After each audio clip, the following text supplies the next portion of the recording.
and said, we Manuel. are going to honor the players, not necessarily. Hey, how's it going? Is this Paul? Yes, it is. Hey, what's going on, Paul? We are currently on another interview right now. As soon as we wrap there, we'll come straight to you, okay? We're slightly a little behind, a few minutes, so stand by, be patient. Thank you. No problem. Thank you. We have to follow what they're.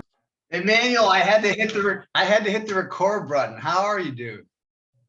It's all good, man. It's all. Where are you based out of? I am in Omaha, Nebraska. Have you ever been here? Only to play the Corn Huskers. Right. So you've been to Lincoln. What'd you think? The people are incredible. They're so nice. They're okay. I'm from Omaha, so there's a little bit of rivalry. We're a little above. Y'all got a little bit of tension? A little bit of tension. You know, it gets hot here every once in a while. Who's the real big city? What a ridiculous argument in a state of 1 million people. Oh, man. I love it, dude. I love your set. One of my questions was going to be, where are your 2 daytime Emmy Awards and what do you do with them? Honestly, as you can see, they just kind of anchor my backdrop. It's pretty crazy winning an Emmy, let alone 2 in 2 different industries. Yes. But I'm grateful, man. And I also believe, and this will tail end this conversation, but I'll preface with it now. When you are honored for doing something which you had no intention of being honored for, it makes it that much sweeter. In a maybe the most competitive industry. So you're absolutely right. It's awesome. And it shows that the work you're doing is working, right? You're doing the right stuff. Speaking of doing the right stuff, Allstate Good Works team. What do we need to know about it? What's up?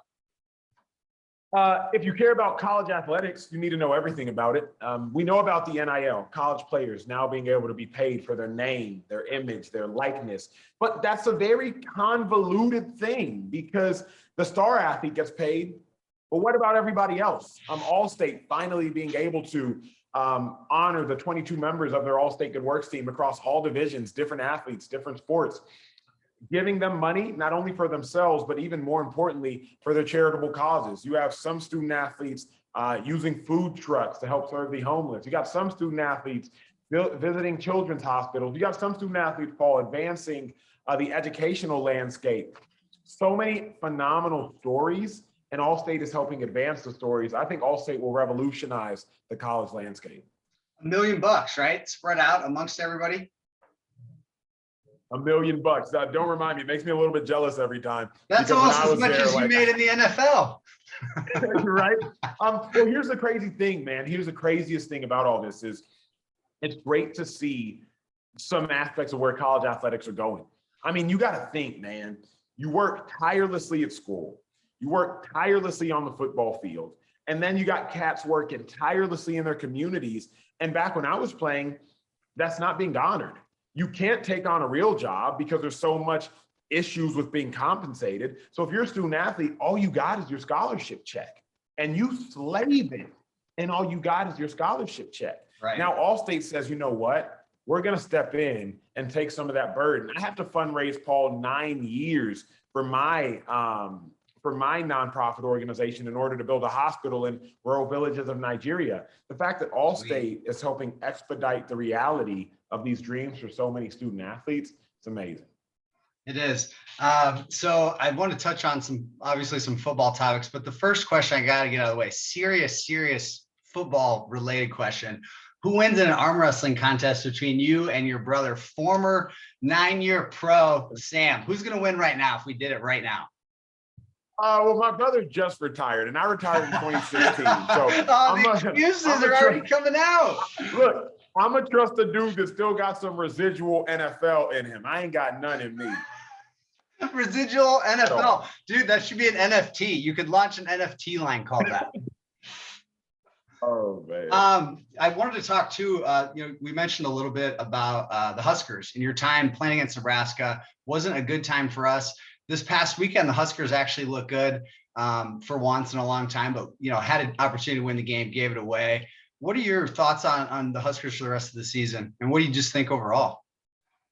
Well, I'm torn. Here's why I'm torn. You're right. The Huskers did look good. Martinez looked good. Scott Frost, I'm happy for him. Like, he looked competitive. But Paul, here's why I'm a little dejected, man.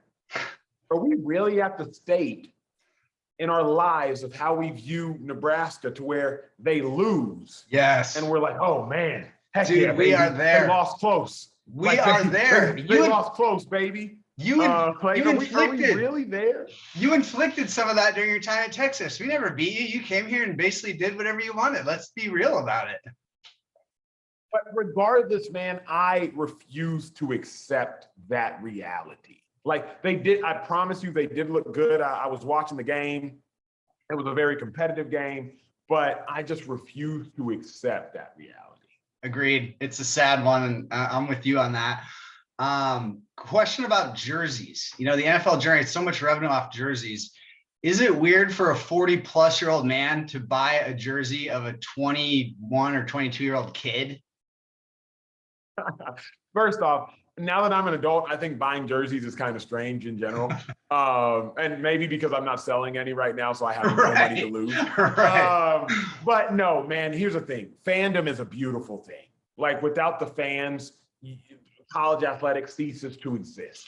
NFL athletics cease to exist. So I honestly think fandom is beautiful. The fact that you got grown men and women alike willing to wake up at the crack of dawn to root for their teams on networks like Big Noon Kickoff, it's amazing. So I can't even knock it. Speaking of Big Noon Kickoff, is Rob Stone as engaging and good looking in person? I love Rob Stone. So yes, that's my dog. I'm gonna say I'm gonna give you a yes to both of those, man. He's great. He's one of the most underrated hosts out there. I love the chemistry that you guys have, and also Matt Leinart, same question, engaging and is good looking in person. That guy ruled LA. Let's not forget. You know, I'm not gonna give Matt as much love as I gave Rob because Matt's an SC guy. But no, Matt, Reggie, Brady, Rob, and the new addition of Bob Stoops, which obviously you all saw up close and personal. The new addition of Bob Stoops, I just think is great. I think when college athletics is so big, the goal is just to make it bigger. That's it. The goal is to make it bigger through the experience of those dudes on that set, from coaches to players to hosts. It's just so big. The objective is just make it bigger.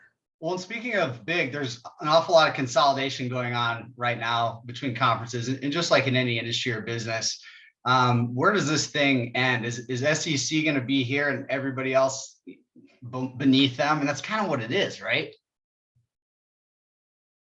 If we're being really real, it's Alabama is what is truly doing that. But here, I'm gonna level this off for everybody. Every conference has one dominant team, and the rest of the conference is like, The Big 12 has Oklahoma. The Big 10 has Ohio State. The ACC has Clemson. The SEC has Bama. And at times, most recently, they've had Georgia. LSU was a flash in the pan. The question is, who's the Pac-12 going to have? Yeah. So I'm not going to sit here and act like, oh, man, the SEC, because of Bama's dominance, is so dominant. But if Bama was not as dominant as they were, it would appear that there was much more parity. Awesome. Personal question. I got to talk about your workouts. What are your workouts like now? You're in great shape. You look great. Workout and diet. What are you doing every day? I work out 5 days a week, about an hour a day for the last 15 years. So that's kind of the secret. Diet regimen, man, now I'm an 80-20 guy. So We're healthy 80% of the time. My Fridays, my Saturdays, I'm pretty chill. But here's my real secret. I've never drank alcohol a day in my life. And so that's probably saved me, I don't know, somewhere around hundreds of thousands of calories. At least millions of just empty calories. So that's my real secret, bro. Like it. How many pull-ups can you do right now? I would give myself, pull-ups are here or pull-ups. Real ones. Oh, there, I'm going to say 17. But you got a pull-up bar behind you, so I'm guessing you're like a mid-40s guy. I'm up there. I'm not going to lie to you, Emmanuel. Have you ever been interviewed by someone with a pull-up bar in the studio? No, but here's the kicker. In this day and age of COVID, you assess people's backgrounds instantly because they tell you all you need to know about it. Like you're instantly assessing background. So I saw the pull-up bar and I saw what looks like a person working out. It's like the fat head behind you on the wall. Yeah, I was that's like, me. okay, as soon as this conversation ends, Paul's about to get a workout in. It'd be the third one of the day. We just have 2 more minutes here. I want to honor your time. Have you ever touched Dave Wannstedt's mustache? No, but I saw him in studio last week, and he's really, really good people, man. Honestly, you guys, watching you guys is fun. Like, it really feels like you're having fun. Is that the case? Is it just coming through the screen? I think that's the trick of anything, man. It's like making it fun. You know what I'm saying? Like Right. whatever occupation, whatever thing you're doing is making it fun. And I think even kind of bringing all of this full circle is like when I was in college, even when I was a student, when I was playing at Texas, and mind you, we went to the national championship game my sophomore year, when I was visiting the Dells Children's Hospital every Friday as becoming a member of the Allstate Good Works team, it's making it fun. Whatever you do, you got to make it fun. So I love that. Do you still have all your old NFL jerseys, and are they hanging in your house? Here's what's crazy. People have this misconception. You don't get to keep your jerseys. You have Really? to pay for jerseys, $250 a jersey at the end of the season. So at the end of the season, you can order however many you want, but they're going to cost you an arm and a leg now. No joke. I didn't know that. Great factoid. Yeah. Well, Emmanuel, it's been great to talk to you. Keep up the excellent work. Thanks for making time today. What's the website, or where can the viewers go and check it out? Yeah, ESPN.com/Allstate. ESPN.com/Allstate. Look at the 22 different student athletes, their stories, what they're doing. We cheer these athletes on the field for their greatness, but let's support them off the field as well. Awesome. Appreciate you, bro. Keep killing it. Thank you very much. Thank you, brother. Later.